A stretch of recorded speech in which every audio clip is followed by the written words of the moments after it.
دا تمرد چې مانځلی شي د یوم شهدا پولیس حوالې سره دې کې زموږ کومو ملګرو چې کومو مشرانو د تیر 20-25 سال نه چې کومې قربانۍ ورکړې دا د هغوی په یاد کې مانځلی شي او په دې ورځ باندې موږ دا عهد کوو چې انشاءالله د دې خاورې د حفاظت لپاره به موږ کله هم د هېڅ قسمه قربانۍ د ورکول نه دریغ نه کوو انشاءالله او دغسې به موږ قربانۍ ورکوو انشاءالله د ملک به په هر قیمت چې نو امن راولو وطن کی پاسبانی جاؤ ایمان سیدھی افضل ہے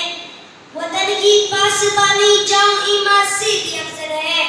میں اپنی ملک کی خاطر کفن بھی ذات نن څه کومې یوم شهدا ورځ مناو شوله نو دا حقیقت خبره دی چې دا ډیره یو اهم